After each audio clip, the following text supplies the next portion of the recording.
Hello, everyone. Welcome back to Bravo and Blaze, the podcast and live stream where we break down the biggest Bravo moments, pop culture headlines, and a little cannabis culture for good measure.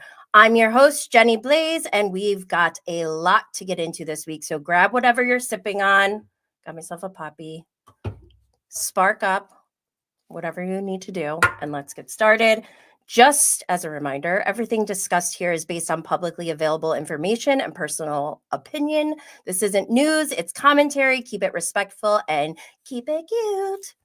If you're watching live on YouTube, say what's up in the live chat we got going on over here. I'll be pulling in comments throughout the stream. And don't forget to follow at Bravo and Blaze on all social platforms. Subscribe to our YouTube channel at Jenny Blaze. Get bonus content and early access at patreon.com/Bravo and Blaze. Join the newsletter at bravoandblaze.com. It's the best way to stay in the loop. Also on Bravo and Blaze, where is it? I have it right here. We have our Bravo and Blaze signature lighters available. They're sleek, functional, and made for Bravo fans who like their takes and their lighters. Hot. Sizzling hot. If you're listening on Apple or Spotify, please leave a 5-star review. All right, why don't we get started? So much this week. So much.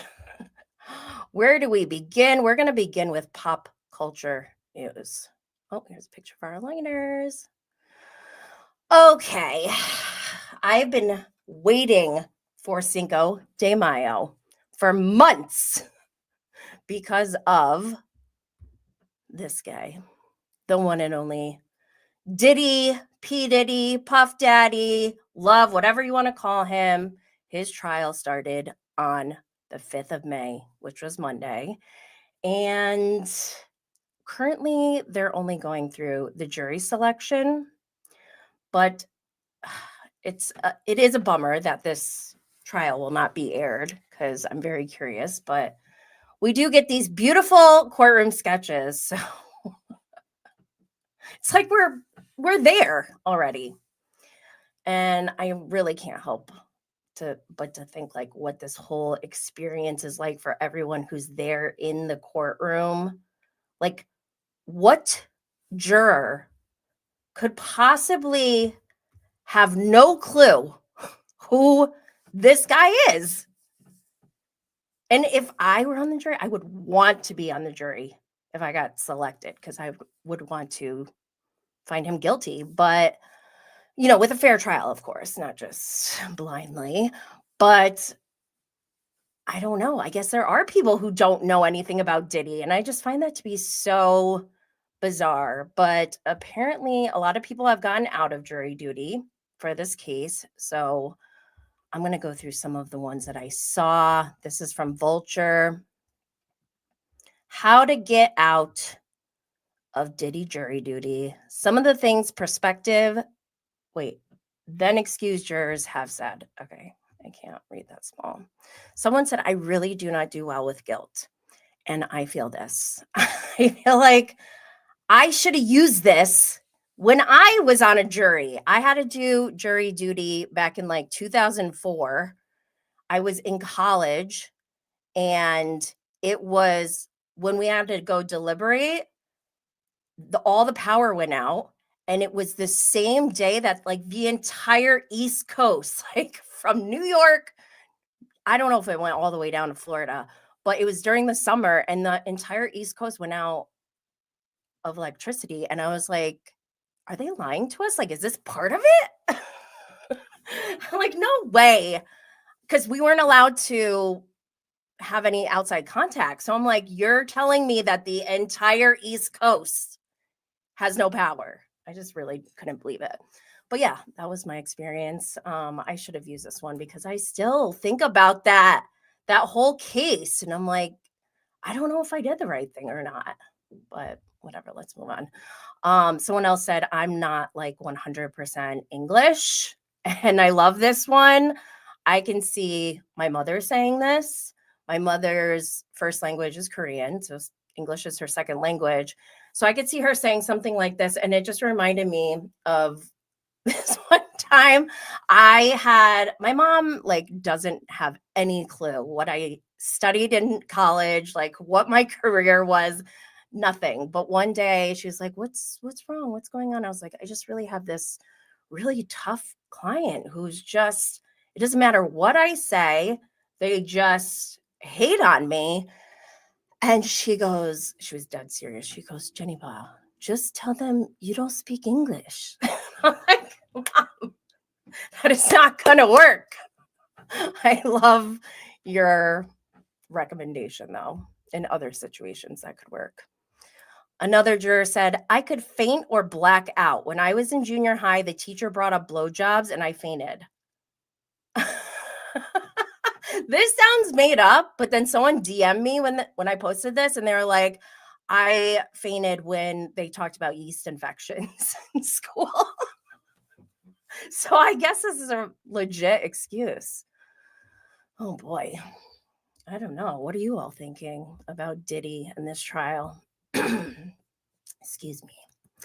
One thing that I was really curious about, because when they announced the chair, the whole Diddy thing was going down. Like he just went to jail. And when I went down my rabbit hole, there were theories out there, and I have posts of it in my Diddy story highlights on Instagram. But LeBron James is maybe part of this, and they're claiming that he went through like some kind of humiliation ritual. There's pictures of him in like a maid's costume. I don't know. Allegedly, none of this is fact. I'm just telling you what I saw. And I was like, oh my God, Diddy's trial is on May 5th.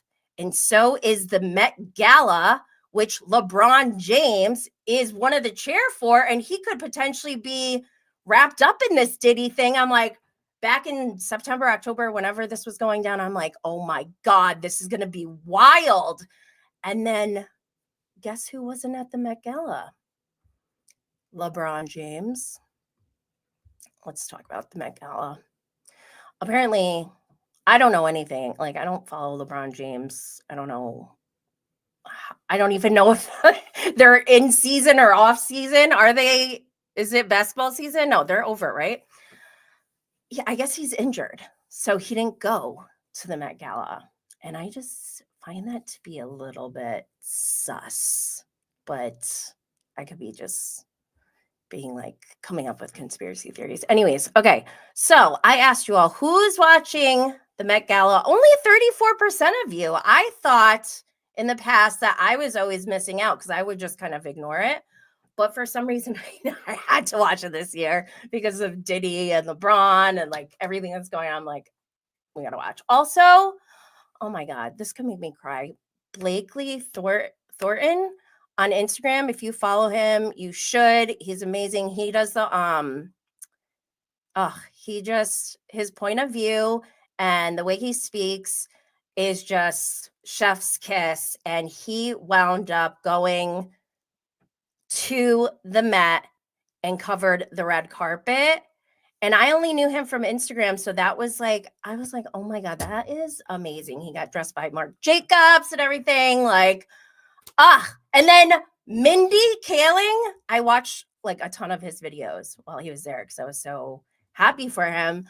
Mindy Kaling quoted him and knew who he was. And I like have chills right now. I was like, this is amazing for him. Like, I could not be happier for somebody right now.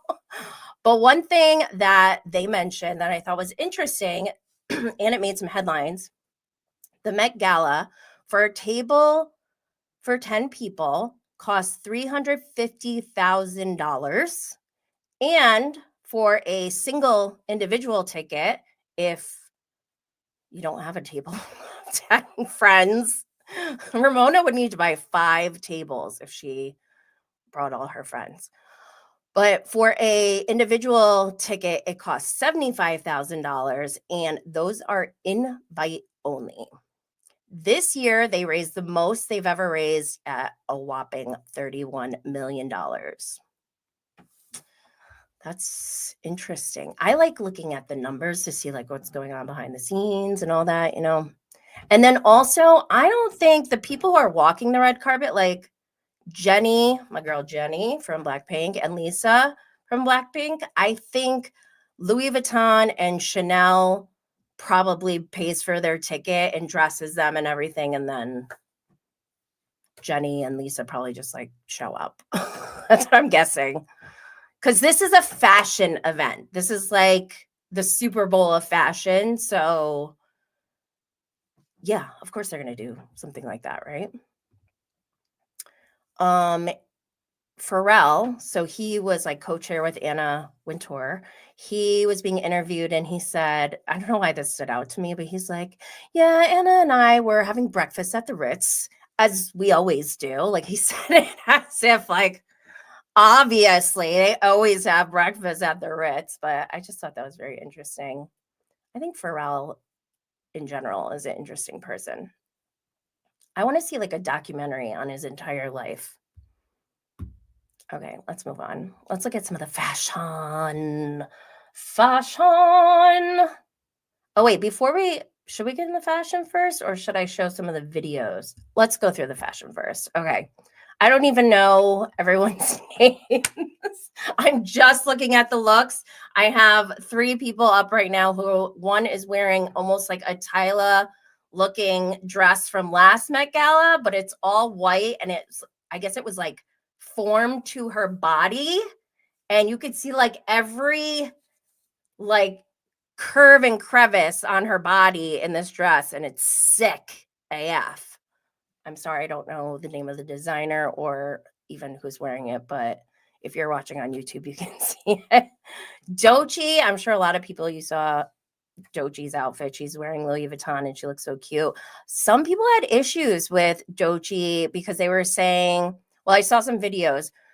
Apparently at the Mark Hotel, that's where everyone gets ready before the Met Gala. There's tons of paparazzi waiting outside. We have some of our influencers inside. Abby B, I'll have to like drop her handle at some point, but Abby was inside the Mark Hotel. Love that for her. And apparently when they come out, the celebrities, they come out of the elevator and the elevator is near the front door. So even though there's not paparazzi inside the hotel, they could still get pictures, and they got a picture of Doechii before she even got on the red carpet, which people are like so annoyed about. I don't know. Some people are like, yeah, obviously, rightfully so. And then others are like, this is ridiculous, which I find interesting. But they wound up having like these screens, privacy screens brought out for the celebrities so that paparazzi couldn't see them before they actually stepped on foot on the red carpet. And people were complaining about Doechii because apparently she got pissed that paparazzi caught pictures of her when she got off the elevator. So she had her team, she was like yelling at her team, like, get an umbrella, blah, blah, blah. And I don't know all the context around that. Like, she might have a contract with Louis Vuitton where they pay her X amount of money for her red carpet looks. I don't know, but I feel like people are going a little too hard on her. Yes, she shouldn't have been like yelling like that, but also this is like a huge moment for her. I don't know. I don't want to make excuses, but I thought like the backlash though, people were like really, really angry. Anyways, Keke Palmer, she looks stunning. She has on this dress that opens up in the front, so she has like pants on underneath, and she's just so cute. I had no idea he was covering the red carpet. They said she just had a baby, and I was like, this is not fair. She looks amazing. Not fair. Also, we have Halle Berry. She looks stunning. Jenny from Blackpink. I loved her look. Some people were making fun of it. I think it is perfection. It's on brand. She's wearing Chanel. It's super tailored, like very on brand for Chanel, very on brand for Jenny from Blackpink. I love, love, love it. And then we have Mindy Kaling that I mentioned before, who looks regal, royalty. This is what I want to see at the Met Gala. So when I see people like Anne Hathaway wearing a button-down blouse on the red carpet, I'm a little disappointed. I could not believe that Anne Hathaway showed up like that, which is ridiculous because she looked amazing and there was nothing wrong with her outfit. But like, when you see all the work that's put into some of these really amazing outfits, I'm like, I'm just like, come on, Anne Hathaway. Did Anna Wintour? Did she kick her out? I would have if I was her. While I'm sitting in my below deck down under robe. It's a luxury robe. Okay. Look at this. Look at that robe. It's got like an anchor embroidered into it. Can't get any fancier than that. Anyways, Met Gala was the same day as Below Deck Down Under. So I did a poll. Who's watching or are you watching Below Deck Down Under? 59% of you said yes, which is weird. So 34% of you said yes, you're watching Met Gala. 59% of you said you are watching Below Deck Down Under. So what are the rest of you guys doing? I want to know. Okay, let me take a break from this before I switch over to some videos that we have from the Met Gala. Let me say what's up to Not Paid by Anyone. Hey there. Doechii was having anxiety. People trying her. Some people trying me. Yeah, for real. Okay.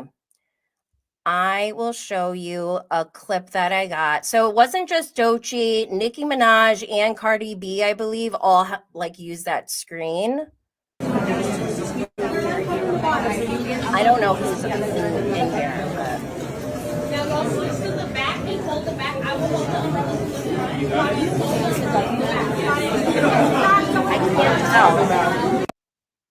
I can't tell who that is, but if you're watching on YouTube, you can see the screens, umbrellas. It's like a whole production.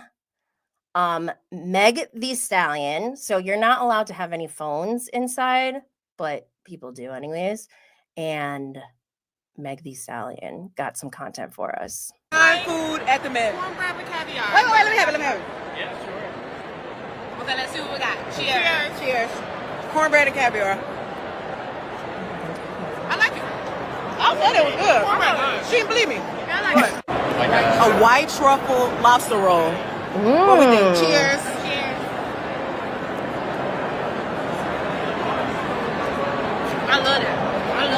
What you think was better? The cornbread was better. Okay, now we was hungry. I like the cornbread better. Vegan lox? You eat the whole thing like this too. Just a scoop, a cup. It's pretty. Cheers. It's funny looking. Okay, cheers. That it's funny looking. Why I say it ain't good? I don't know about that one. That was better than my thought. It's good. No. You ate it. It's good. It's real Ting good. ting. Oh, that's good. What it was, That might be chicken? the best one, right? This was a long video. Chicken caviar. That wasn't no damn caviar. That Oh, was. what's that? Chicken.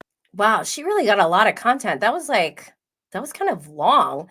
I also saw a video of her being escorted out. So I think there were consequences to this, but thank you, Meg Thee Stallion. We needed that. And related back to Bravo, our children were at the Met Gala. Yeah, that's right. The Next Gen, well, 4 of the people from the Next Gen NYC cast were there. And we got Brooks Marks and Riley Burris. I'm sorry, I don't know the other 2 people, but I know that they're cast members of Next Gen NYC, which I don't know the date when that's starting, but I'm going to watch it, even though it makes me feel 90 years old. Okay, let's go back to some slides because I'm going to go over what to watch. Hold up. I have a lot that I watched this week. So 2 new films hit theaters today, May 9th, offering something for both action enthusiasts and musical romance fans. Wait, why is Juliet and Romeo first? I'm supposed to talk about Fight or Flight first. Okay, Fight or Flight. Josh Hartnett stars as Lucas Reyes, an exiled agent tasked with capturing a high-value target known as the Ghost on a flight from Bangkok to San Francisco. The mission spirals into chaos when the plane becomes overrun with assassins. Hartnett performs his own stunts, bringing a gritty authenticity to his high-octane action comedy. If you're into intense fight sequences and adrenaline-pumping scenarios, this one's for you. So the producers of John Wick also produced this, and I was a little hesitant because Josh Hartnett making a comeback as an action comedian, I didn't think that was really going to happen, but he did have something similar in his cameo during Bupkis, which is starring Pete Davidson. And if you haven't watched that, I recommend that as well. But yeah, I was pleasantly surprised because you never know with a comeback, right? Josh Hartnett is still cute. Towards the end of his prime time as a celebrity, I was starting to get like it was getting cheesy. Wasn't he in what was he in? Pearl Harbor? I don't know what happened after that, but I was like, this is getting weird. So I'm glad he's coming back and in this way because it works for him. The other movie, like I mentioned, is Juliet and Romeo. This modern musical reimagining of Shakespeare's classic tale features Clara Rugard and Jamie Ward, with Rebel Wilson portraying Lady Capulet. Set at the end of medieval era, the film combines timeless themes with original pop music, offering a fresh take on the iconic love story. It's a blend of romance, drama, and musical flair that brings new life to a well-known narrative. Both films are now playing in select theaters nationwide. Check your local listings for show times. I never in a million years thought I'd watch a movie with Rebel Wilson in it where she's not hilarious. I don't think she had one scene that was where she was her normal funny self. So I was surprised by that, but I'm not like I studied Shakespeare. I did my time. King Lear, God, I'm traumatized from King Lear, but I never got into Shakespeare. I'm like, ugh, he's obnoxious to me and a little bit intolerable, but I suffered through a lot of Shakespeare in my life, and thank God for Juliet and Romeo is all I have to say, because it made it easier to digest for me personally.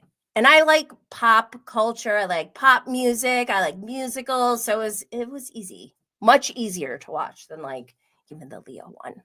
Don't hate me. People are mad at me for that, but I'm sorry. I can't. I never liked Leo, ever. I always knew he was a weirdo. Just kidding. I don't really know if he is, but shame on you, Leo. Shame on you for being friends with B. Diddy. Okay. That's from Real I Saw on Instagram, if you're wondering. Yes, I am a little crazy, but also I have random bits of information, useless information stored in my brain. Okay, let's move on. This next thing that I wanted to talk about, Video Archives. It's a podcast on Patreon.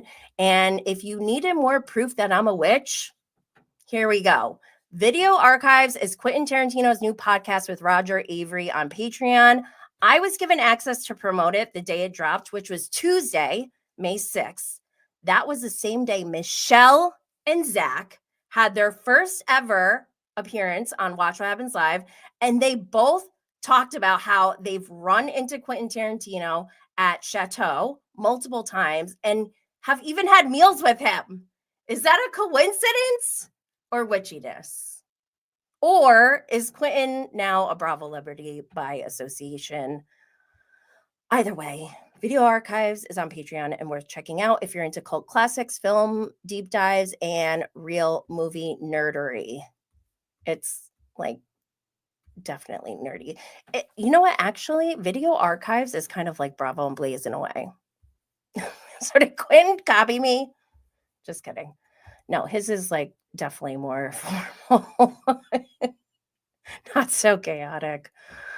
But whatever, we like it like this here at Bravo and Blaze. Let's move on. Wait, actually, this is the tweet that I tweeted about Michelle and Zach talking about quitting. Like, that was so weird to me. So I did watch it right after Watch What Happens Live on Tuesday. Okay, what else is coming out? Squid Game 3, they let out a little teaser and it was good because there's a baby crying in the teaser. Don't forget that girl's pregnant. Like, I am stressed. I am so stressed to the max over this movie. It's too much, but I have to watch it. Anyways, it's coming out June 27th on Netflix. It's not a movie, by the way. It's a series. This will be season 3. Okay. What else do we have? Another thing that's coming out that was announced and we got a trailer of, I saw this on Bravo by Gaze. Honestly, Cavallari, the headline tour premieres June 4th on E! So I'm sure most of you know who Kristen Cavallari is. She used to be on Laguna Beach and The Hills. She had her own show, Very Cavallari, when she was married to, what's his name? Jay. Oh my God, why can't I think of his name right now? He played for the Chicago Bears. Anyway, Cutler, right? Jay Cutler. They got divorced. That show ended. Kristen started a podcast and they went on tour and filmed it. So they're going to put that, I guess, docuseries on E!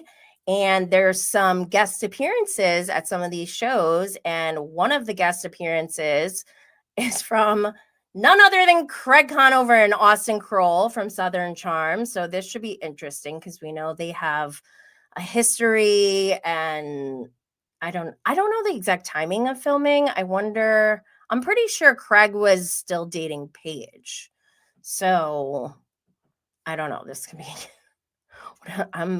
what if something comes out of this and like more beef happens between Paige and Craig? This could be kind of interesting. I'm here for it.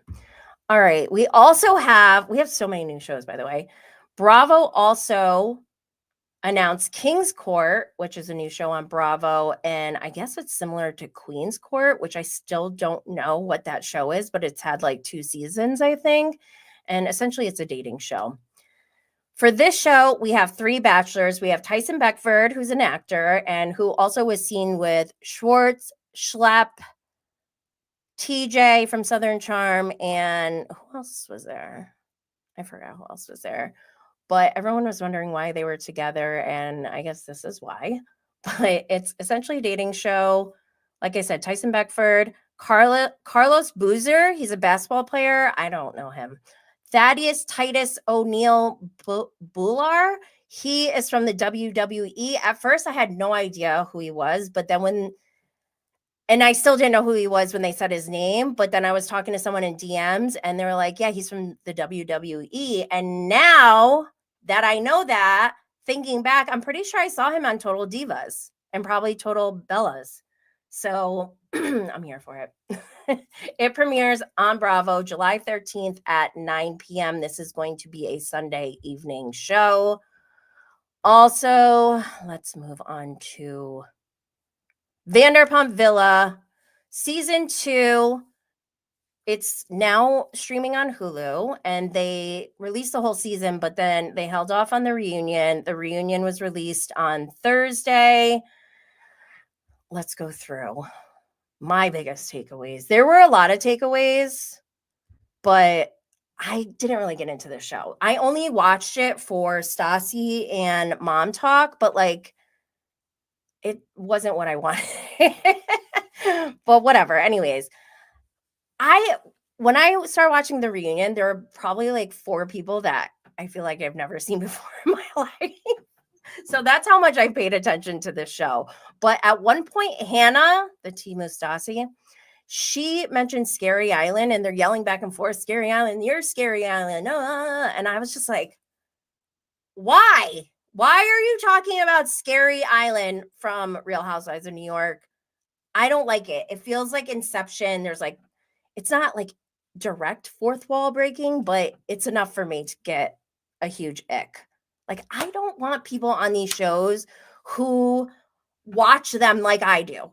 I want delusional, out of touch people. I don't want like produced people. Okay, and I didn't even notice this at first, but then they brought up Siadi, and I was like, oh my God, where is Siadi? Siadi didn't show up. And if you don't remember who that is, he's a guy who had a British accent and an American accent. He was born in Seattle, but he said he spent time growing up in England or something. And when he interviewed with Lisa Vanderpump, he had a British accent. But then when he was talking to everybody else, his castmates, he had an American accent. So it's like kind of crazy. And then also, he had a relationship with Sienna, and he was awful to her. And then also kind of psychotic when she finally left. He had like no emotion, even though he was like on top of her when she was sick. And he's like, what are you doing? And she's like, I'm sick. He's scary. Like, I actually am really terrified of this person. Who does that? Who does that? That's like somebody who used to live in Texas, like moved to New York, and like is now living in California and switches between like a New York accent and a Southern accent. I feel like that is weird. Like, isn't it? If you're speaking different languages, I get it, but like, we're all speaking English, so why is our accent changing? Anyways, he fled the country, apparently, allegedly, and didn't show up to the reunion, which makes me even more scared. So whoever's out there, wherever Siadi is, beware. Siadi's on the loose. Hide your wife, hide your kids. Oh my gosh. Like, I feel like we have to find out where Siadi is and what he's doing. Like, I could see him being like a Tinder swindler kind of person. Also, Marciano, he's so annoying. I never liked him from season 1 or season 2. He was at the reunion. Apparently, he's been keeping in contact with the Mom Talk ladies. So he may be on Secret Lives of Mormon Wives season 2. Ugh. And till the very end, the very last clip of this reunion, we have to suffer through Marciano taking off his shirt and DJing. Ugh, please. I don't know. This whole reunion was like, it was weird and not weird, but like it was different because we had Stassi and Lisa as the hosts. And I feel like maybe Stassi could have done it by herself and Lisa could have come out for parts of the reunion, maybe. I don't know. What do you all think? What does everyone think about Vanderpump Villa? Oh, Vanderpump Villa. I'm so glad it's done. Okay. Oh, shoot. You know what? I forgot to move this. I need to show you all this. Okay. Before we get into our Bravo News and weekly lineup, I wanted to share with you all that I am starting Rise Mushroom Coffee again.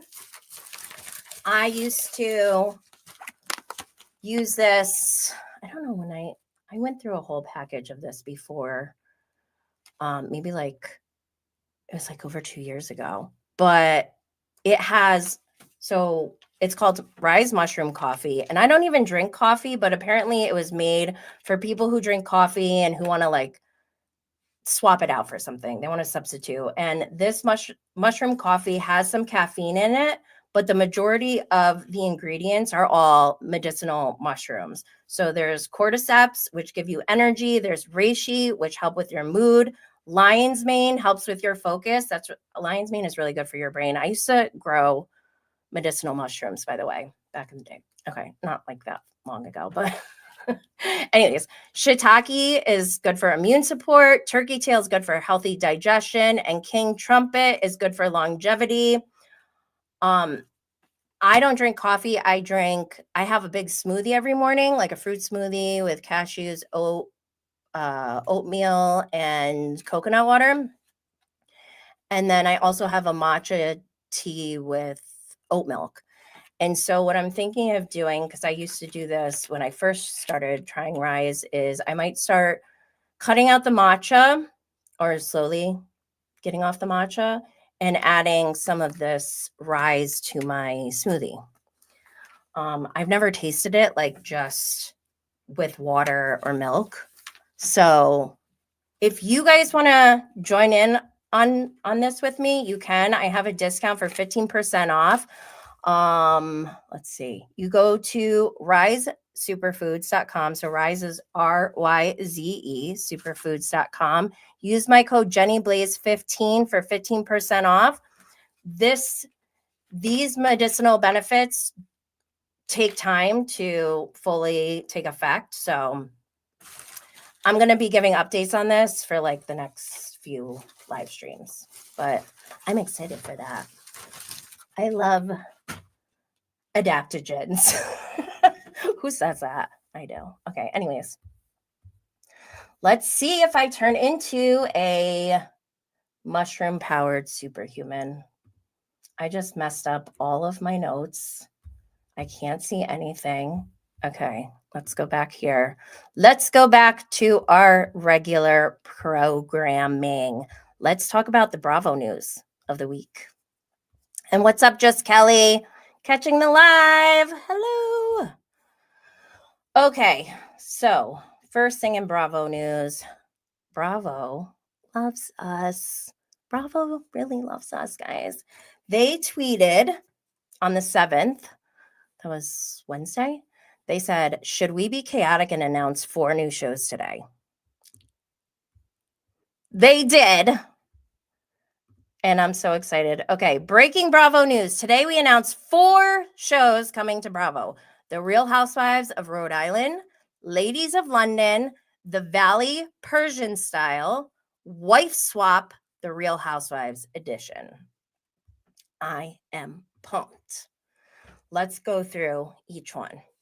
The Real Housewives of Rhode Island. They have the description as set against the shores of the ocean state. The Real Housewives franchise expands into the world of a tight-knit circle of Rhode Islanders who have deep community roots and families that go back generations. With aspirational lives, thriving businesses, and tangled family dynamics, these decade-long friendships prove that in a state this small, there's no escaping your past or each other. Interesting. Are they leaving like Easter eggs for us? Are there some hints at something? Did they already start filming? I did see some pictures floating around of the suspected cast, but I don't know anything about them. I don't really care. I think I'm just going to wait till it comes out. But I couldn't help think about the serial killer. Well, alleged potential. I don't know.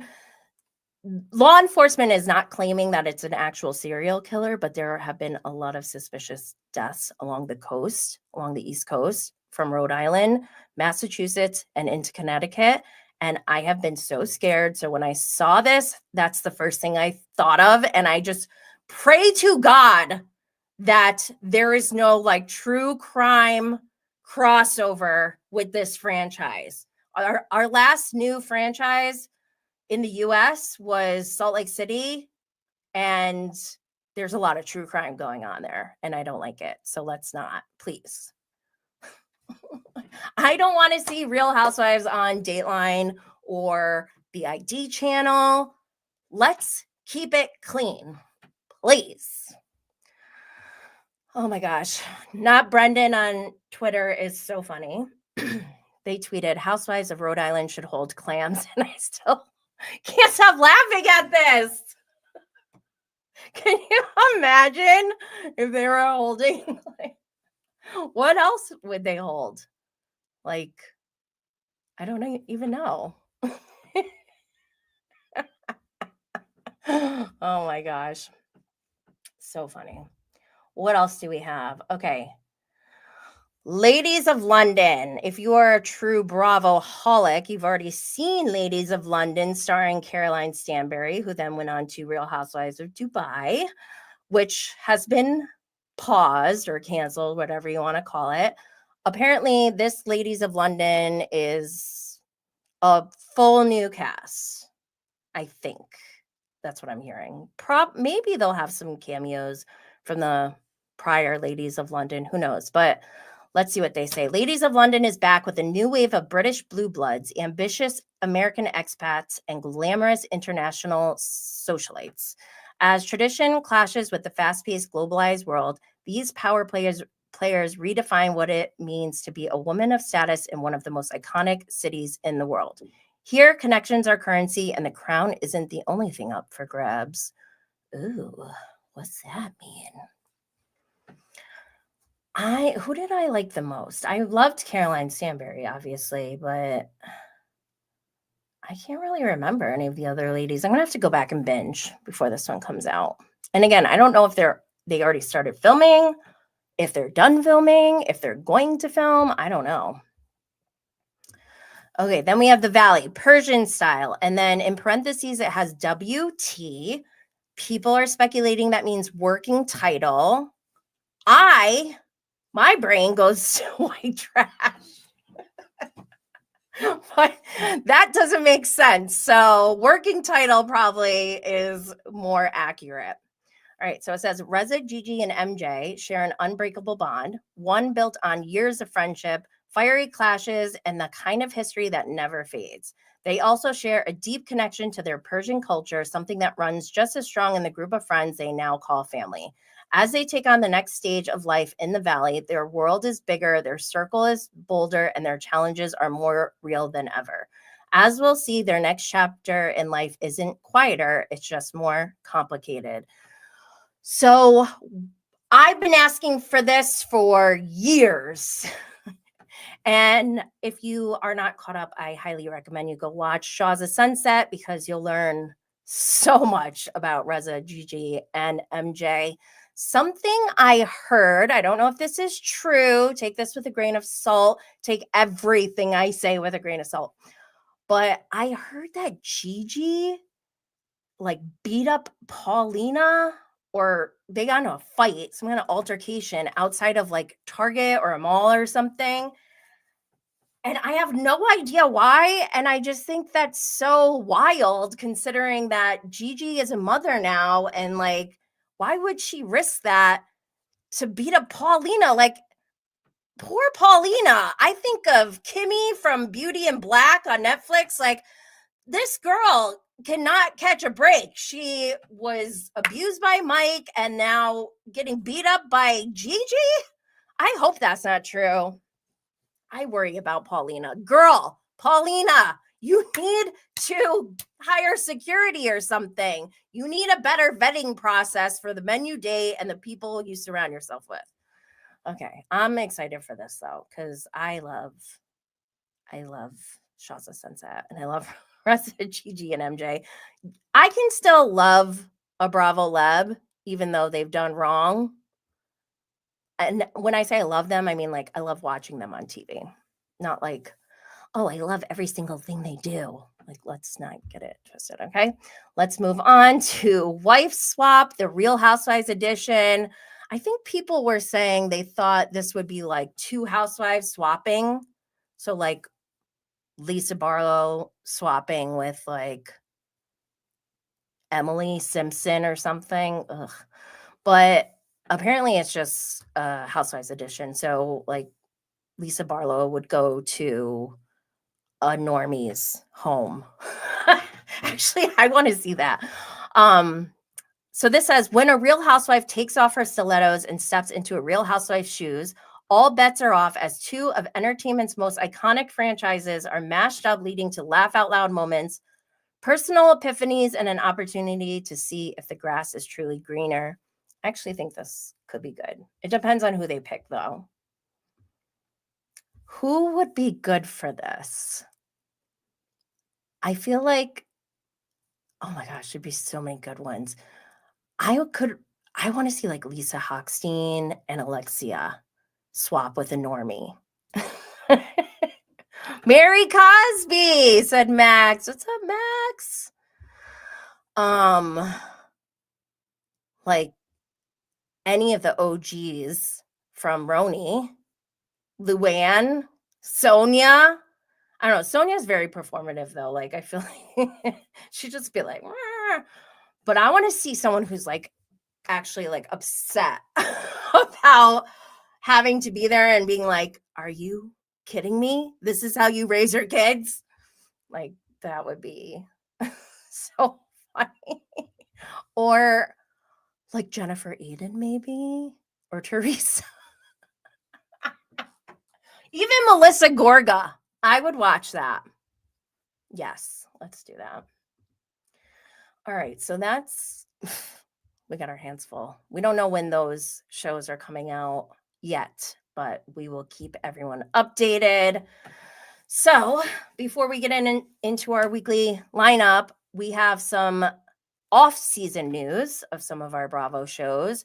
Real Housewives of Salt Lake City is very active right now. They are currently filming, and I don't like to follow what they're doing during filming, but people are, and it comes up, so I see it, and I'm going to go through what I saw. So first, I guess Us Sun, is it Us Sun? Is that a publication? And I talked about this last week, I think. They had posted an article about Whitney's beauty brand and how she's rebranding and blah, blah, blah, all this stuff, okay? That was shared by a lot of content creators. And then one of the content creators, The Reality Report, who's great, by the way, didn't do anything but just like repost the headline. And Whitney took a screenshot of that, posted it in her IG stories, and said, false information. Wait, oh shit, I can't even do this. False information. Please don't post about me, my family, or my business without fact checking. The Wild Rose Beauty is not done, and she will be available for sale again soon. I am no longer a part of Soul People, for the record. What, girl? First of all, I don't know why she's getting mad at the Reality Report, because this was a full-blown article in Us Sun or whatever. I gotta find out. But Bravo Snarkside reposted this screenshot of Whitney's story, and I just find it to be like, Whitney, get it together, okay? It wasn't the Reality Report who's not fact checking. They literally just reshared what was already posted by another source. So she needs to go to the original source. And this is why I don't like dropping tea. Anyways, so yeah, that's going on with Whitney. Also, we have Angie K with her Kerastase ad. We love that for her. Our third Salt Lake City housewife with a Kerastase partnership. Yay! Also, Meredith, oh my gosh, this was really funny to me. Meredith posted in her IG story, she wrote, I was not suspended and have never been physically violent in my life. Please stop fostering these lies started by ... Then she wrote, some people work overtime with their smear campaigns, and put a heart. Okay, so this is like, in my mind, when I was reading this, I'm like picturing Meredith Marks like getting on an airplane.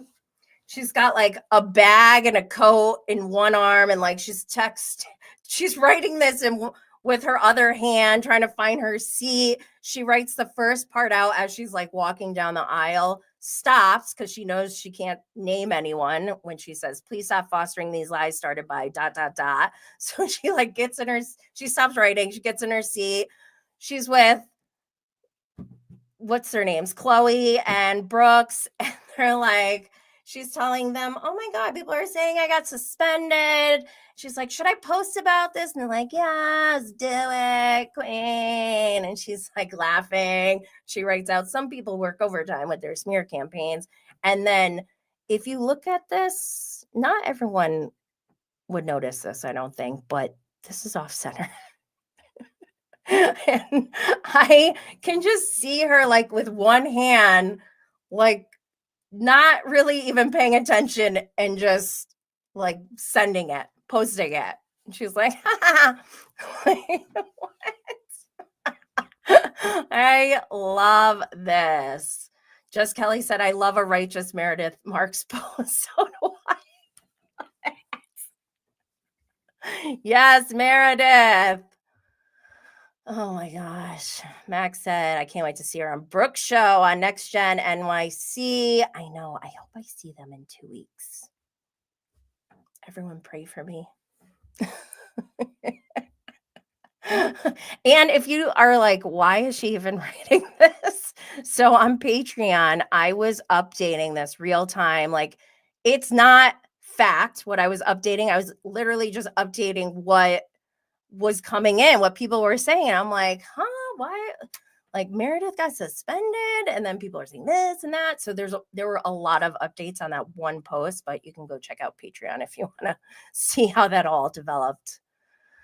Okay, and then here on Queens of Bravo, there's boots on the ground photos of the Salt Lake City women. So apparently they are currently on their way to Greece for their cast trip. All the women are there.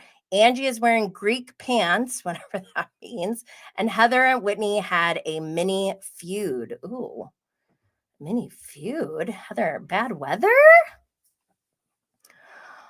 This is like a screenshot of DMs. I don't know who they're from. I don't know what's going on. Maybe it's from the person who took the pictures and sent it in, but somebody said Whitney and Heather got in a little argument because Heather was sitting in her seat instead of sitting next to Lisa Barlow. What does that mean? Whitney made Heather get out of her Whitney seat so she could sit with Meredith.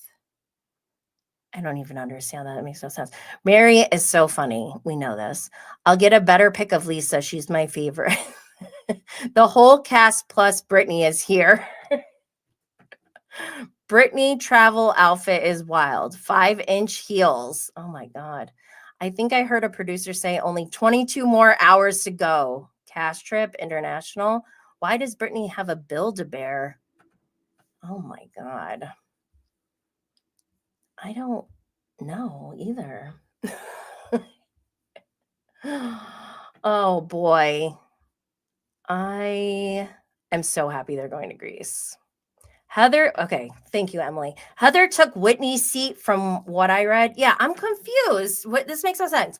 Whitney and Heather got in a little argument because Heather was sitting in her seat. Heather was sitting in Whitney's seat instead of sitting next to Lisa. So Heather was supposed to sit next to Lisa.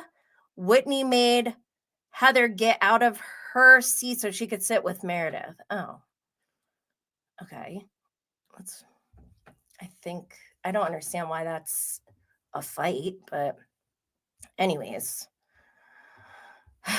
let's see how that plays out. That means season 6 is almost done filming and they're on their way to Greece. If you need more clarity on all the Salt Lake City noise, check out my 2-part interview with the Bravo Derm.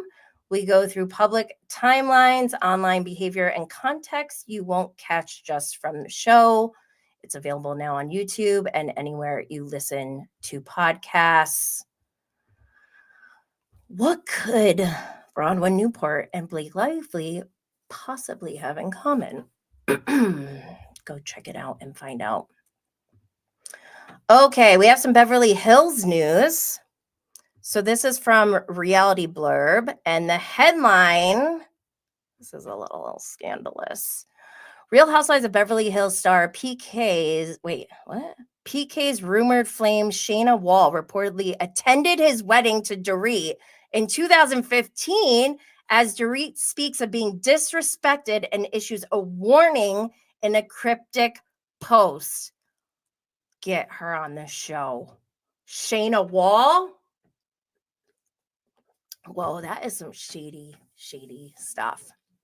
Imagine the balls, the audacity that you attended a wedding for a man who married someone else and then you later have a relationship with that person. That is bizarre. Even if you're not friends with the wife, right? What? Max said, I read that Shayna Wall's ex was Ryan Seacrest.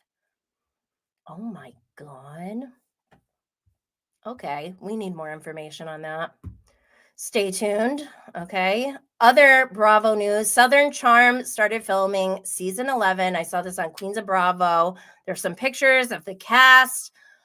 Bravo, Bravo, Bravo. Bree posted a picture. We have, I don't know, this guy on the left. We have the new guy. Oh my God, I forgot his name already. We have Craig Conover and then Corey with a K. Do you guys remember Corey from Winter House? He's in the picture. So the headline that Bravo, Bravo, Bravo Bree wrote is Corey from Winter House joining next season of Southern Charm. He better not. I do not like this person, and I have a personal experience that led me to that conclusion. It was during BravoCon 2023. I've talked about it many times, but he's a douche. All right, let's move on. Okay, Bravo TV lineup. We're finally here. Sorry, we're like an hour in. Okay, Real Housewives of Atlanta. Season 16, episode 9, Blame It on the Henny. The ladies are back from Nashville, and some of them land themselves in Angela's line of fire. While Shamia continues her journey to grow her family, Britt prepares her mom for her new chapter. However, past issues seem to be holding them back. Cynthia hosts her annual Bailey Q, but this time with a twist. I'm not really into this season, so does anyone in the comments have anything they want to say about Atlanta? I just like, the biggest thing that's going on for me is I keep seeing posts about Kenya's salon being empty and closed. Like, what is that all about? It's just weird how they moved on. Like, she's just gone. Okay, so this is also from Reality Blurb. Portia Williams is blaming editing for how she's coming off on this season of Real Housewives of Atlanta amid backlash from fans.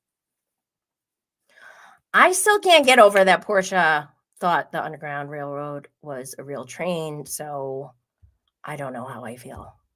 I don't really have much to say. But I did see Angela Oakley post on her Instagram. Can anyone guess who this person is in the picture with Angela? I would not have known unless they tagged her. It's Bethany Frankel.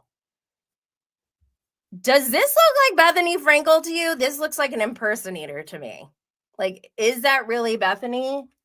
It looks nothing like her.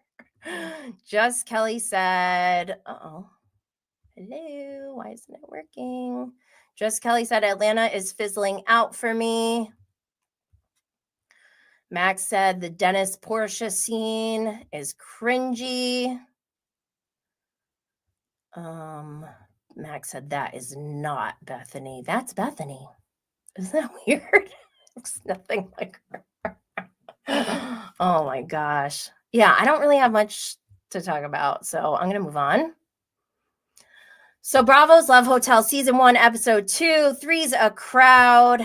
As the housewives continue to get to know their new boos, things get heated when suitors Mark and Jerry both make a play for Luann. Ashley also has her hands and lips full as she tries to figure out what she really wants from Nick and Whale. Giselle's surprising choice complicates Shannon's interest in Ralph. Joel forces the ladies to make a tough decision about who is checking out of the Love Hotel. Okay, so this show is actually kind of funny. This last episode was kind of funny because I didn't realize that they were going to be like kicked out of the Love Hotel. I thought it was like they were getting the same men and they were going to get to know these men over the whole season, but there's like men coming in and out. So I didn't know that. That actually adds a new dimension to this show. And I think it's kind of funny because the men are like, they're getting territorial, they're getting competitive, and it's funny to me.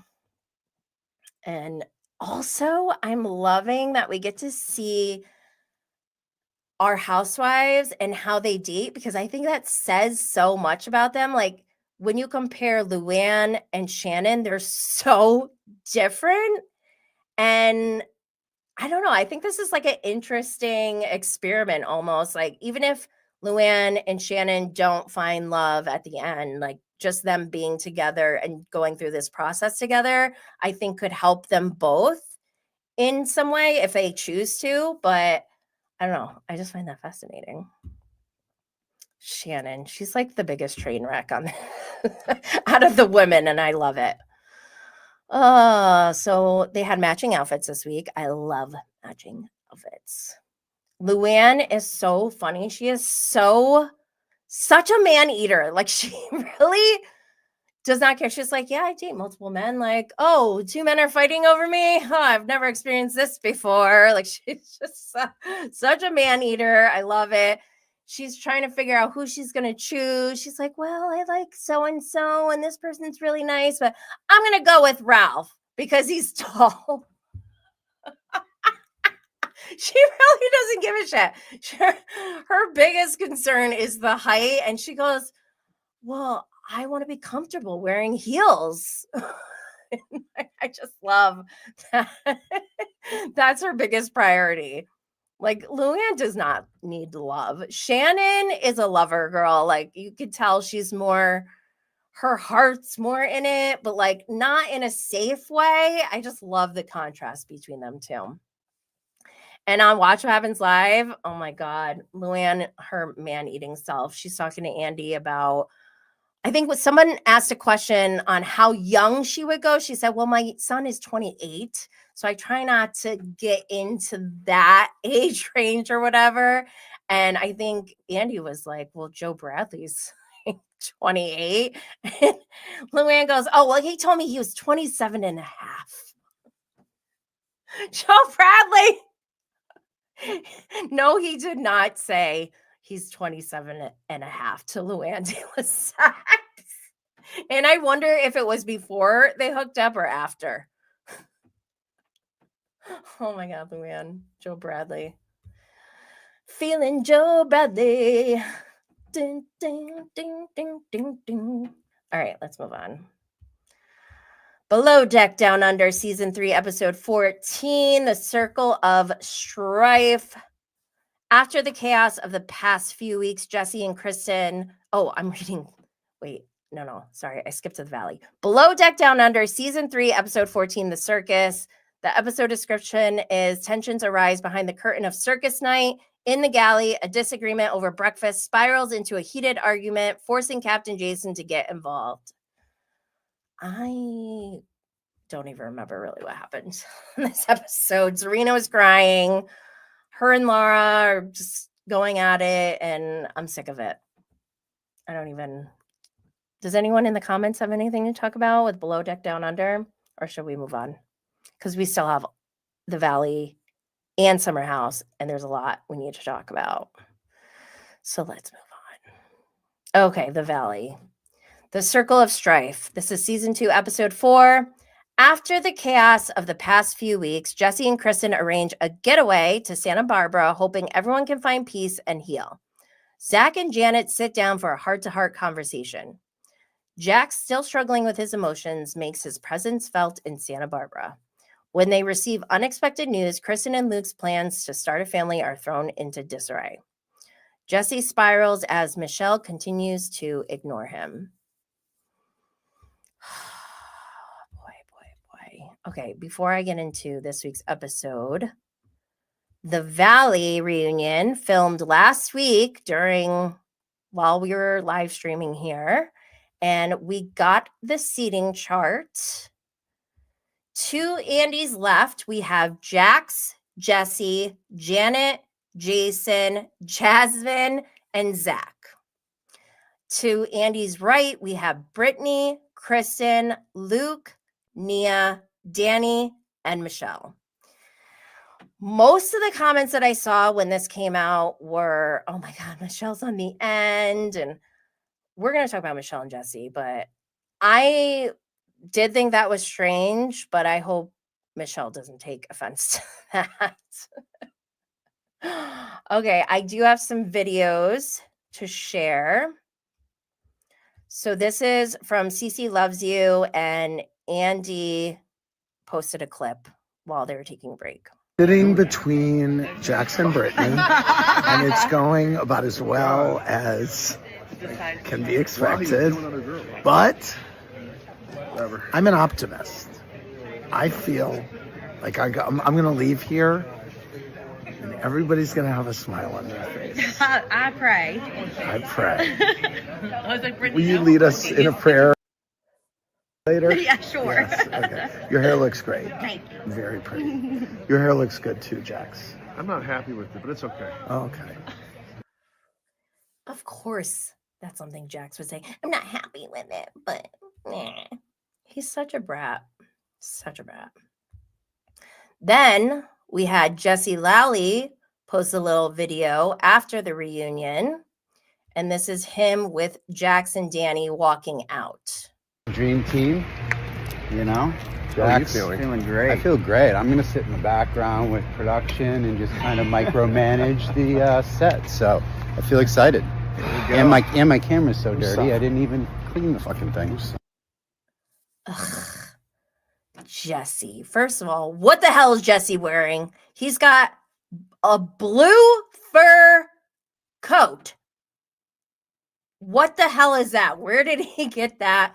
Somebody said that is Michelle's bathrobe that Jesse fought tooth and nail in the divorce to keep. I can't stand Jesse. Oh my God.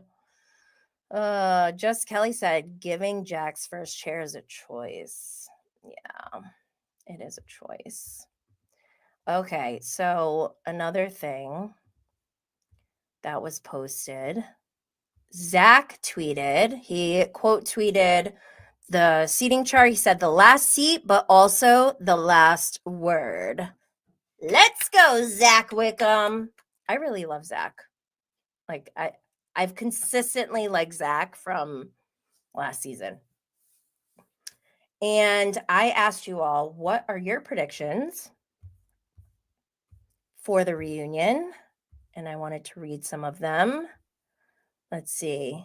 Allison, PS24, said Kristen thinks her water breaks, but she just pees herself, then tells everyone to suck a dick. That was a good one. It's Dana Booz said, season 3 prediction, the fall of Jason Caperna. What? Oh my God. I don't want to believe that one. That would be so juicy. Let's see, another one from Sure Claire, that Jax will say he's still not sober. Shocker. Let's see. Max said Alex Baskin will make an appearance. Oh, Alex Baskin is so interesting to me. We need him to have his own show because I think he wants one. So let's give him one. I want to see what he's up to. His Instagram stories are the most boring pieces of content I've ever witnessed in my life. I'm like, how does this guy have some of the best shows on Bravo, but can't put together an Instagram story for his life? It's not good. It's not good. Anyways, okay, let's move on from that. Okay, I'm just going to walk through. Oh, no. First, we're going to talk about Jax, okay? He keeps saying to Brittany, I will never forgive you for what you've done and blah, blah, blah, whatever. Like, for what? What is he talking about? I really was asking people, like, what is Jax never going to forgive Brittany for? And the only thing that I saw was that he's mad that she outed his drug addiction and left him. I don't see anything wrong with that. It's like, what? Why does he need to forgive her for that? He's the one who drove her to that point. It's insane. So crazy. He is nuts.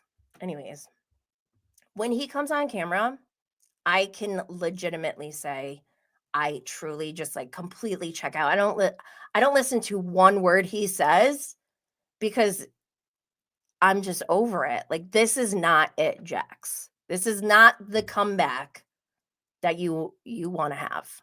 I said this last week. I think he saw how Scandival played out and he thought this would turn out in a similar way to his advantage, even though Tom Sandoval is not like winning right now.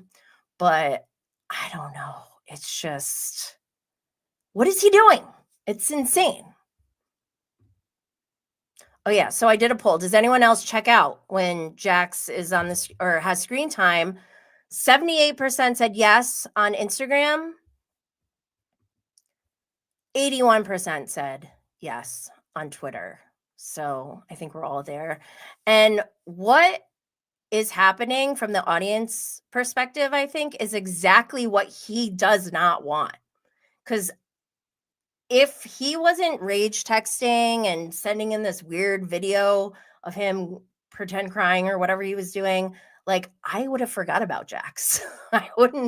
I really don't have, he wasn't on my mind at all. And then even when and then every time he did come on the screen, it was just like, it was, I want it off of me. So whatever he's trying, it's not working. Emily said, I think after seeing more of the text was that she put his reality TV job in jeopardy for outing his addiction. I'll allow it. He said something like, I love what I do and you're taking away the only thing I love doing or something. What, acting a damn fool on TV? I'll still allow it. Oh, Jax. Jax he does need to get help. He can't behave that way, especially on a TV show. Like, that's so ridiculous. That's blaming someone else for your behavior. Grow up. Oh yeah, so here are some of the rage texts, and I got this from your Bish therapist.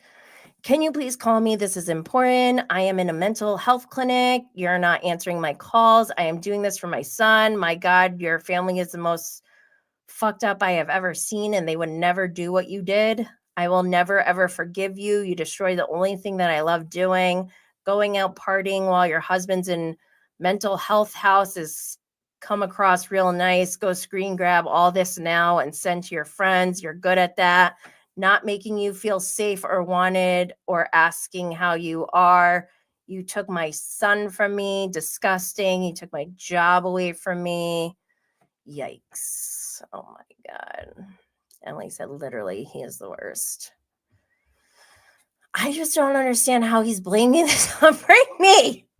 Makes no sense to me at all. And I want to give a shout out to Blocked by Jax. She posted this picture. Actually, it was a video of Lizzie McGuire on a flip phone typing in LOL and smiling. And the headline or the caption she wrote is Brittany answering Jax's rehab rage text. And I couldn't stop laughing because can you imagine if Brittany really did it didn't affect her at all. The rage texts were just like rolling off her back. And she's like, she starts sending selfies with the group. And they're like, having a great time. Wish you were here. Like, that would be so hilarious. I love fan fiction. Can you imagine? Wish you were here. We're having such a great time. Oh my God. Speaking of Blocked by Jax. Oh my God, this guy. No, he didn't. Remember last week from Taste of Reality, I posted this, or they posted this, and I showed it on last week's episode. But Kristen Doty calls out Jax Taylor for copying her merch. He apparently took the designs from James May and used them. And now, after that incident, he's got a sweatshirt that says Blocked by Jax that he's selling. And I feel like he's ripping off our girl, Blocked by Jax. Come on. This man knows no lows.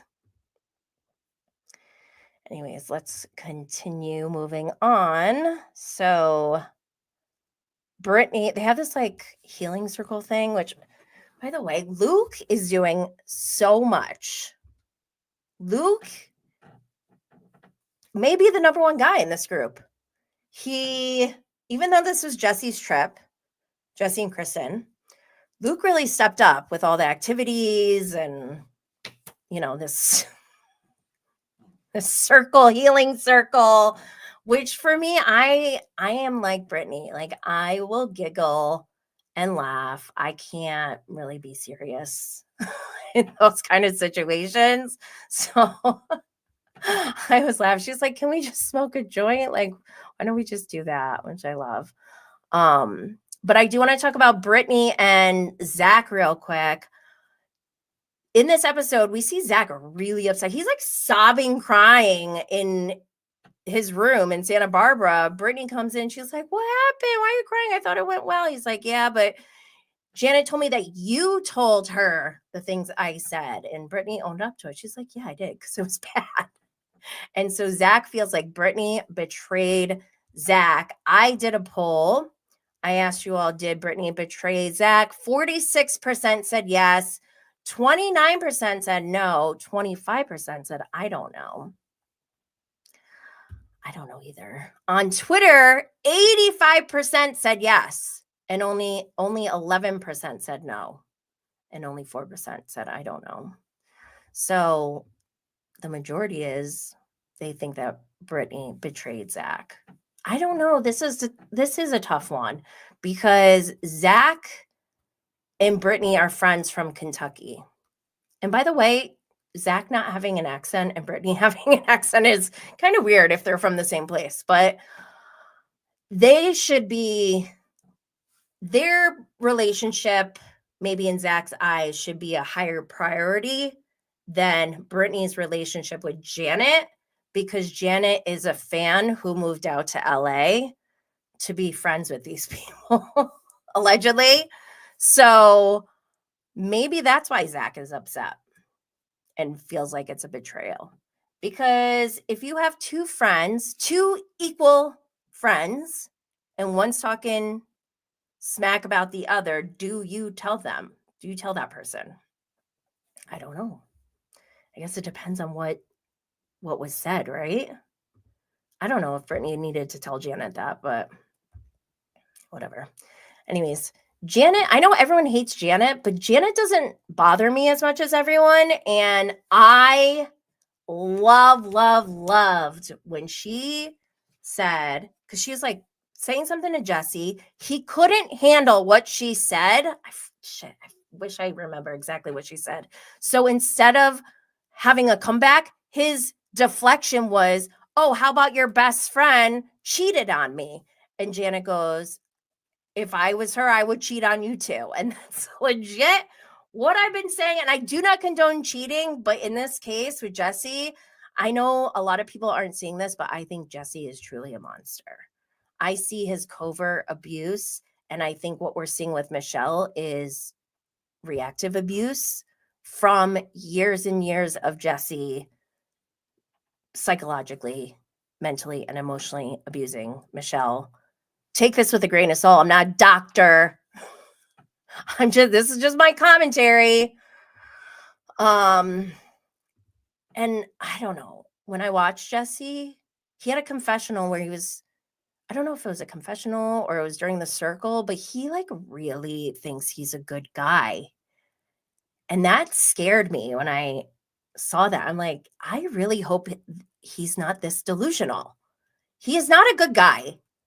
The way he treats Michelle, The way he's very petty and vindictive on purpose and uses Isabella to get at Michelle is disgusting to me. Utterly disgusting. That is not a good father. A good father would not do that.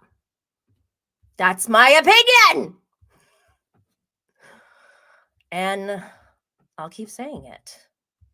Jesse is dangerous, in my opinion, because one, he's delusional. He really thinks he's a good guy.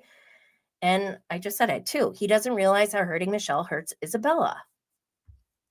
I feel so bad for that little girl.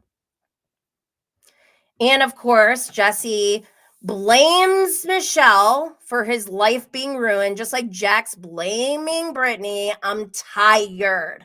I'm so tired of these men blaming women. They didn't. Hold me back. And I already said this too. Gibson John posted or tweeted, Jesse loves to poke the bear with Michelle. And then when she shows anger or upset in response, he's like, why is she so angry?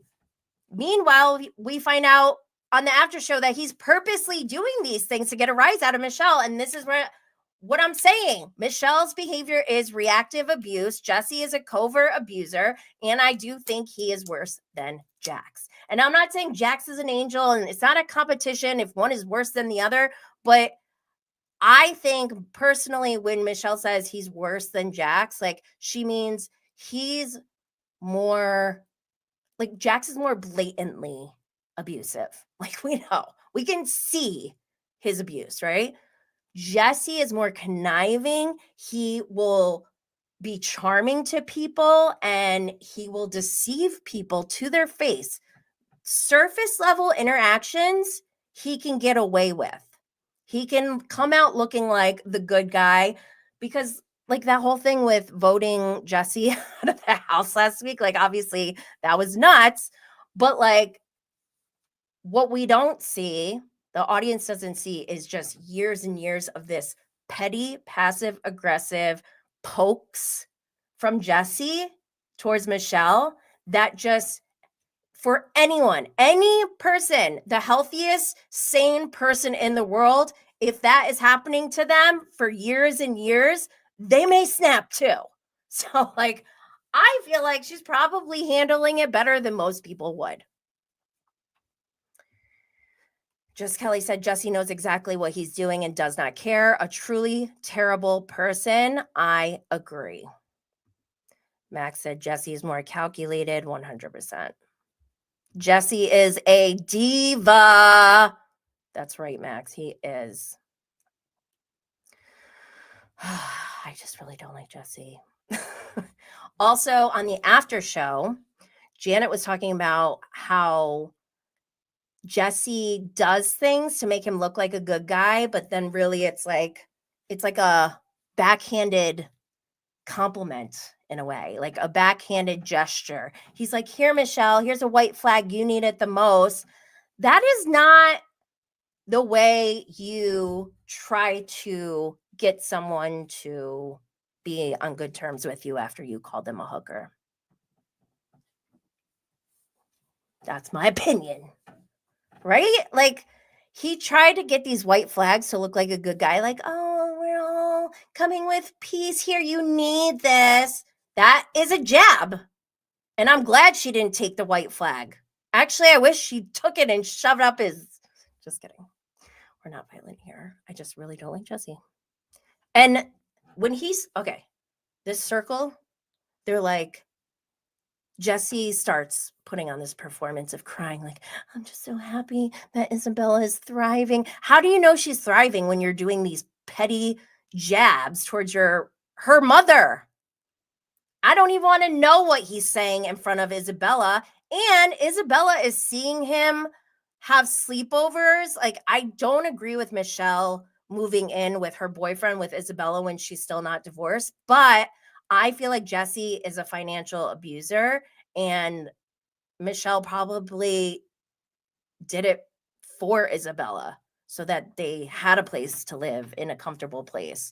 Like, I don't know what the situation is, but I'm giving Michelle a lot of grace because I just know Jesse is the worst. In that circle, he's putting on this performance. Then I don't know if I got to go back and watch. Did he give it to Michelle directly? Like, he knew what he was doing when he's in there crying, talking about Isabella, bringing up Isabella, and Michelle is doing her best to like not lose her mind. Like, I wanted to cry. Actually, maybe I might have cried a little bit. Not for Jesse, but for Isabella and for Michelle, because I'm just disgusted by him. And then when she starts talking, she tried, like, I can't imagine being in her position. Like, she's crying. She's trying to think of one good thing that she's grateful for. She said when they decided to have Isabella, that's when, and she held it together. But then Jesse got up and walked away, didn't even say anything, and then starts stripping and says, I'm not filming anymore. Get out of here. Like, are you kidding me, dude? Why are you wearing this underwear? He needs to explain himself. What kind of underwear is this? Why are you doing this to us? I feel slightly assaulted. Like, we did not consent to this. Why did he do this? He knew he was going to be on camera, just like when he was topless. He knew that he was going to be on camera and everyone's going to see his torso and his weird nipples. Like, why is he doing this? Oh my God. By the way, this picture is from Drunk Drawn. Love, love, love him.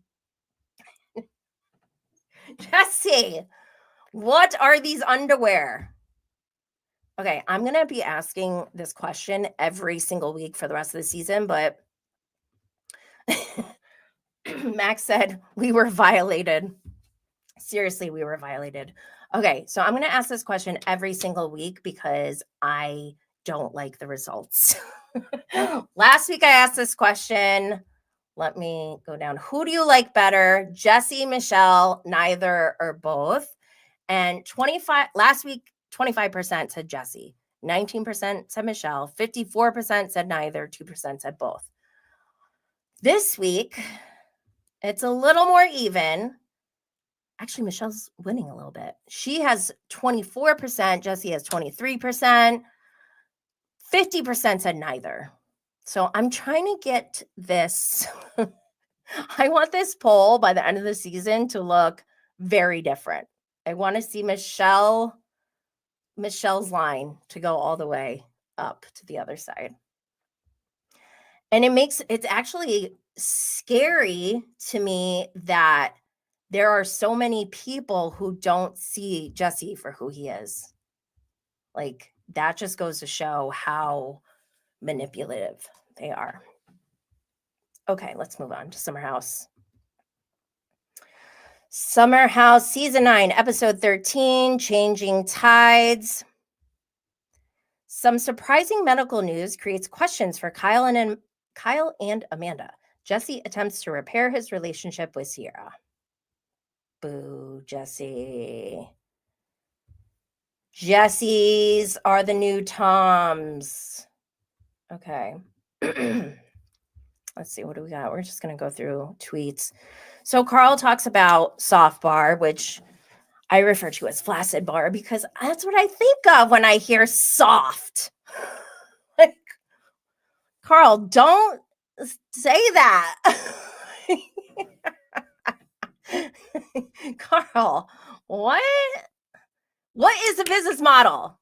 This man is talking about signing a $10,000 a month lease for 7 years. I didn't even do the math because I don't want to see it. But the total amount in just rent, that's insane. And then they have budgeted $600K for build out. What are you building out? I want to know the business model. Please tell us the business model so I can feel a little better about this because I'm not feeling comfy right now, Carl. At one point, Lexi brought up, I like Lexi, by the way. I guess West had posted something about his friend passing away and Lexi brought it up and was like, it's okay to cry if you're having emotions and, you know, whatever. And the way Carl just looked like so uncomfortable, maybe that's what he needs. Maybe Carl needs to just have a good cry. Actually, no, we've seen him cry. We need him to do an honest cry. I don't know. I don't know what Carl needs, but he needs something like, I hate that Carl, like, I just feel like there's so much that Carl is pushing down that is causing him to not be like that healthy. I don't know. What do you guys think? Oh God, this part. So after Carl talks about his ridiculous plans, his backup plan of bankruptcy if Flaccid Bar doesn't work out, he goes on to start talking shit about Lindsay. I'm like, oh my God, this guy. Are you kidding me? This is embarrassing. He's like, I think Lindsay's embarrassed. I am embarrassed for Carl for saying that Lindsay is embarrassed. Why is he even talking about her? This is so weird. I could not believe that this man had the audacity to sit there and talk shit. So apparently, like I said, or no, wait, when did they filmed the reunion already? And I think what I found out is that they didn't see the full season. And Lindsay said she didn't see the episode that aired this week until we saw it. And so they filmed the reunion without her knowing that Carl said she was embarrassed. So Lindsay, I love her. Lindsay took to Instagram. And first, okay, so this is a lot. Face Reality 16 posted a clip of Carl talking about his lease or whatever and her being embarrassed. Lindsay put that clip in her Instagram stories and wrote, "This man has me all wrong. But then again, this is the guy who said I was obsessed with him over summer." Then she writes, oh my God, this is a lot. I had to open a new window so I could see all of this because I definitely can't see it all on this screen. Okay, number one. What are we in middle school? Embarrassed is not the word here. This man, my best friend of 8 years, fiance partner, blindsided me and publicly humiliated me on national television with less respect than you would have for your enemy. Why on earth would I need to go to his soft launch for his bar that wasn't even opening yet? Which brings me to number 2. I didn't attend said launch, not because I was embarrassed, but good try. I didn't attend because why would I go 3 hours deep into New Jersey in the middle of rush hour traffic on a summer Thursday for a bar that at that time didn't even have a location locked in, and that you're talking about opening in Brooklyn, the complete opposite direction? I was wondering this too, actually. Like, why does Carl keep having events in New Jersey? Anyways, call me when it's actually launching, but I'm not going to waste 8 hours of my life to go celebrate him talking about potentially doing something at some point, maybe in the future. Call me when it's opening. 3, I haven't read through all of this yet. This is my first time. 3, after watching this season back, I don't think I'm the one throwing jabs at his concept. Pretty sure a lot of people had a lot of opinions on this endeavor, and it wasn't me. Thumbs up. She gave a thumbs up. Oh my God, Lindsay, I love it. Okay, so then Brands by Bravo took that story and posted it. Carl goes into the comments and he says, this had nothing to do with her coming to New Jersey or the soft bar event. 0. I was asked a question by Kyle about why she's making jabs all summer, and I responded with an opinion in the moment, and I regret even saying anything about her because here we are with a post-episode story rant and bullet points about something that hasn't nothing to do with that conversation. Oh, ooh, defensive Carl. Guess what? It's not over. So then on the comments by Bravo post, oh my God, this is like Inception. So then Lindsay responds and she says, "Hey, Carl, if all you're getting from me are jabs after the insane disrespect and gaslighting you showed me the season before, you should be thanking your lucky stars. Seems like someone is a little soft." I owe you literally nothing. I shared a space with you all summer. We are not friends, nor will we ever be. Oh, what is that now? They'll never be friends, guys. That does make me feel kind of sad because I think I blame Carl, first of all, because if he didn't want to marry Lindsay, I feel like he could have done it in a way that could have ended up with them being friends still, because that was the part of them that I really truly loved, is that they were really good friends. And the way that, like, I'm getting chills thinking about it. The way that Carl's brother died on Lindsay's birthday, like that is forever going to be associated with his brother's death. And she was there for him. And now she's not a part of his life anymore. That's like, that makes me want to cry. How is Carl not sad over this? How is he not taking accountability and saying like, man, I really fucked up? So annoyed. Okay, before we move on to this chicken, this raw chicken on Paige's hand, Max said in the comments, I just found out Emerald got edited out. He was there. So yes, I didn't put in like visuals for this, but apparently Emerald was completely cut out of the last episode. There are pictures of him sitting right next to Carl at dinner, and they acted like he didn't exist. What? This is weird. I don't know. We'll have to find out more about that. Stay tuned. But was anyone else like, oh my God, I feel a little sick just looking at this picture. Paige burned her hand on a curling iron, and instead of grabbing anything else but frozen chicken, she grabbed frozen chicken, and she slept with her hand on frozen chicken. And oh, I'm so grossed out by this. I actually really do feel sick thinking about it. I can't imagine waking up with chicken juice on my hand or my bed.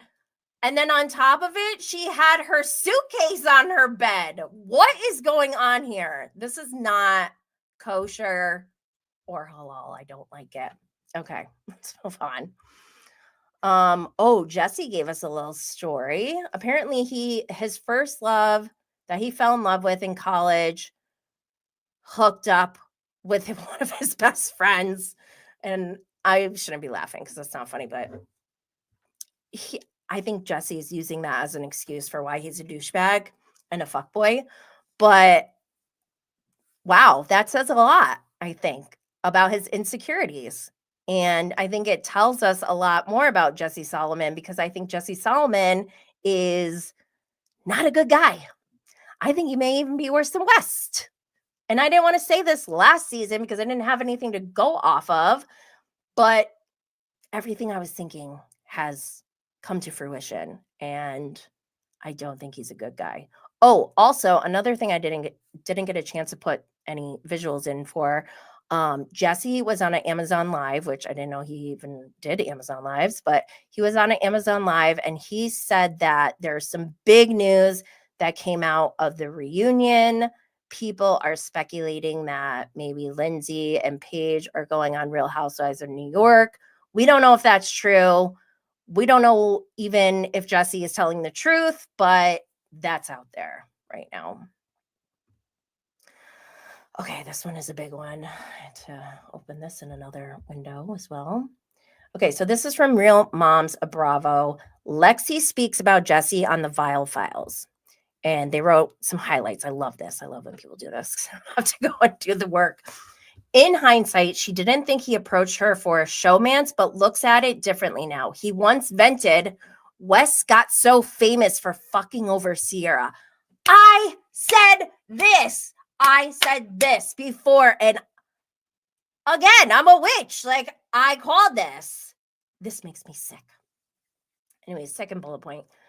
The hate helps my algorithm keep going. I love this. Lexi said Jesse said this on a podcast. What? Jesse is vile. Anyways, third bullet point. He told her not to trust anyone on the cast or production. He was trying to give her good advice about being a newbie. He was trying to manipulate her. Wow. Wow, wow, wow. This is my first time reading this, by the way. Next bullet point. Thinks he rushed the relationship so he could sleep with her. Duh. Next bullet point. Jesse really wanted a relationship. He asked her to be official sooner than what we saw on camera. Sooner than what we saw? Oh my God. In quotes, he's one person on camera, one person off camera. That's fucking scary. She would have never dated him watching him back on the show. Yeah, for real. He needed to hang out with her nonstop. She felt like a possession. Okay, that's weird. He called her after the toe suck, but never told her what happened. Gross. Her gut tells her the toe suck, wasn't as innocent as he painted. Ugh. Gross. Gross. Gross. And Dub said, Love Bomb 101. For real. It is so basic, such basic behavior that it makes me mad. I'm insulted by your childish, basic, low-grade bullshit F-boy behavior. Grow up. At least get a little bit more sneaky with it. Like, give us a challenge at least. God, what a loser. Oh, I can't stand him. N-Dub said he's not being his true self on camera. That's probably why Jesse is coming off so unlikable. Yeah. He's definitely being fake. And now that you like I already kind of suspected it. I always suspect that with anyone who's on camera, right? But like, I can't unsee it now. I can't unsee it. It's there. It's weird. Okay, let's move on to Lexi's family, can we? Oh, wait, actually, no. I have a video clip. So this is Lexi on the Vile Files, and the Bravo investigator posted this clip. Season, someone from my team told me that he was interested in pitching me something. And I said, great, I'm interested in hearing, but let's get him on the show first and we'll go from there. And then obviously as the season unfolded up, certainly, I mean, I think he's an interesting character on TV, and then you started dating, and obviously this drama, I was like, let's really get Jesse on. And there was a ton of back and forth, a lot of moving the goalpost, a lot of like, it was just, I was starting to get pretty annoyed. Mm-hmm. And then he finally like texted me and flaked. He essentially blamed you. Are we airing this? What? Oh yeah, for sure. We're definitely gonna blame me. I haven't even talked to this man. Well, he basically said like, he said like after, you guys have filmed the reunion, I don't want to give anything away, but he basically said like he realized how much you got hurt and didn't think he should speak on it at all, and basically kind of just used your feelings as a cop out. I don't want to read the messages because like, but I want you to read them, and I want to get your opinion of it and just get your thoughts on if you think this is honest or not. I'm going to lean towards not. I think like I am honestly always so confused, and I'll always say that I'm always so confused by him because like a couple weeks ago, I think he went on another podcast and was like, oh no, Lexi's lying about the whole, she said I told her that she was flirting with West. Babe, it's on TV. No, we literally watched it. You had mics on, actually. What? They played it back. Well, and, listen, on we watched it. This show has a reputation of at least like, I mean, holding people accountable. Like sometimes like West came on and was like pretending he was like kind of afraid to come or something like that. And we will ask you direct questions. I feel like we give everyone an opportunity to look better, especially if they've been under fire. Like, do you think he was too afraid to face the fire? I didn't read your response, but I think I am just a girl. And when you cross girls, we turn into FBI agents. We have screenshots, and we have a lot of things. And I don't necessarily, I don't really speak on anything unless I have proof. So I think he's probably realizing that, hopefully. he is like, I don't need to keep saying that she is lying because she's not. He's the one get caught in a lie. Yes. And he's not willing to tell the truth. And he's been caught in a lot of lies on TV. And people are like, now on the internet, like probably placing it together, being like, oh, well, he actually said this. And then he likes to switch it. I think when certain people can no longer control you, they like to control the narrative around you. And I think that that's what he thought he was doing until everybody watching was seeing exactly how I felt. And I think that he doesn't like that. Jesse. He is not a good guy. Wow. Are people surprised? Like, I don't know why I keep getting surprised. I shouldn't be. Ugh. All right, let's move on to Lexi. I still like Lexi. The whole thing with her family is different for me. I'm unfamiliar with this type of family dynamic. Would I ever go? Okay, wait, by the way, if you don't know what The Box is a club in New York City, and I think they have some more like around the world, but it's like a burlesque type of club. There's a lot of people who are almost naked or semi-naked, and I just know for a fact that I would never go there with my parents. Even if I was like, oh, just come with us, or like the one time I went there, I didn't know that it was that kind of place. I went with the summer house Martha's Vineyard guy. And I was like, I need to leave here immediately. But I don't know, maybe if I had like VIP tables or something, and I'm like, I guess you guys can come if you want, but like, I know for sure they wouldn't want to go. They would never want to go. And so, like, as the child, I know that I wouldn't want to go with my parents to a place like that. But now that I have my own children, I'm trying to break generational trauma. So I don't know if this is normal or not. Like, is it a healthy dynamic? Is it not?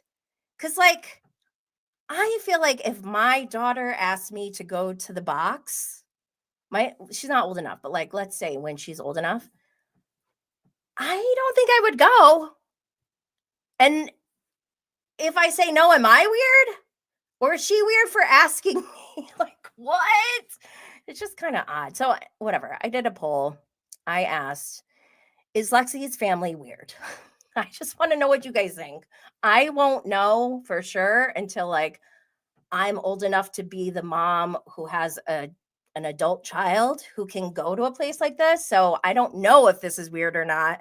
I feel like it is, but maybe it's not. I don't know. 69% on Instagram said yes, Lexi's family is weird. 17% said they don't know. Now on Twitter, 84% said Lexi's family is weird. 9% said they didn't know. Oh boy. Let's see. I know N-Dub is a little different. She took her mom to Magic Mike in Vegas. So, what's his name? Oh my God. Erica Jane's choreographer. He was dating Davis, who was on an episode recently. I met him outside of BravoCon, but like while I was there for BravoCon, I met Davis outside of BravoCon. We exchanged information before BravoCon even started, or even that he was on Beverly Hills. And because he was like, yeah, I am a dancer in the Magic Mike shows. And I was like, oh my God, that's amazing. We exchanged numbers. He's like, yeah, let me know when you come to a show and we can bring up on stage. He didn't say anything about pants. But I know I am smart enough.